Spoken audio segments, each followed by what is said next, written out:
السلام عليكم، انا انس خالد، وحلقه النهارده بعنوان مراجعه فيلم حسن المصري.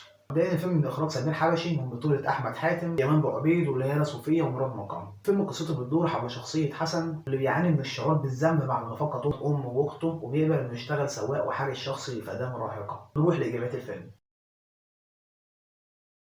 وقد معايا الايجابيات يا معلم. اداء احمد حاتم.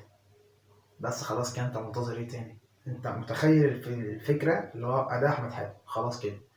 يعني وممكن نقول اول تلت ساعه في الفيلم او اول نص ساعه في الفيلم، وشكرا على كده. هي دي الايجابيات. نخش على السلبيات يا معلم. مبدئيا الفيلم طرح اسئله وما جاوبش عليها كتير، يعني كذا سؤال مش عايزين نتكلم فيه عشان خاطر ما يعتبرش حرق. بتبني حدث معين او بتقول حاجه معينه والتبرير بتاعها كذا، او بتتكلم عن شيء في الماضي.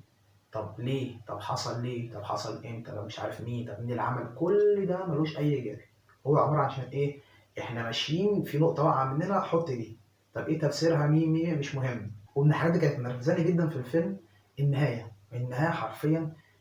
مش عايز اقول سيئه، لا هي سيئه، هي سيئه وكليشيه ومتوقعه واتعملت بطريقه مش حلوه وفيها افوره. مشاهد الاكشن فيها افوره كتير، اللي هو فاهم فكره اللي هو ايه، انا احمد حاتم، انا السوبر، شخصيه السوبر هيرو المصري البطل اللي فيه كل الصفات ويعمل كل حاجه وبياخد البنت، وماشيين قدام الشرير على بعد مترين، ومش شرير واحد دول 13 شرير، وكلهم باسلحه ودب دب دب بينشروا في الارض.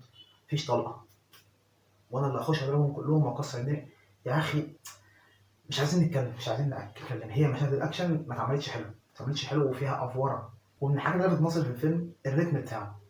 الفيلم ساعه و27 دقيقه، فاللي هو انت تقرا الرقم تقول بس ده هيبقى رتم عالي بقى يا معلم. لا، لا، هو حدث واحد وعايشين عليه 40 دقيقه، والناحيه التانيه هو حدث تاني وبيعمل رد فعل في ال 40 دقيقه التانيين. شكرا، خلص الفيلم. يا جماعة مفيش. هو ده أحمد حاتم في المشاهد الدرامية. مفيش إيجابية والله. بحاول أدور على إيجابية تانية مش لاقي، يعني فاهم. الموسيقى، يا نهار أسود، افتكرت ده الموسيقى من سلبيات الفيلم. يعني أنا رايح أقول طب يمكن موسيقته، وبعد كده افتكرت موسيقى سيئة. سيئة يا أخي، شيلها.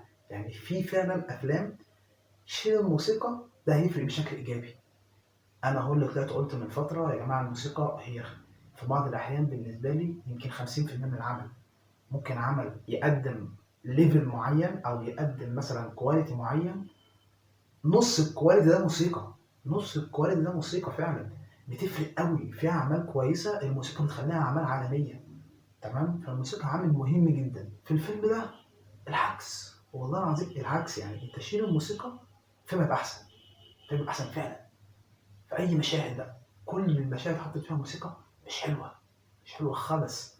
اللي هو الواحد خلاص عرف، ايوه هتخش الموسيقى دي وبالنمر ده وبالصوت المزعج وبطريقه ايه ده يعني. كفايه قوي كده حد الموسيقى، كفايه قوي كده عشان الواحد ايه، مش عايزين نقول الفاظ.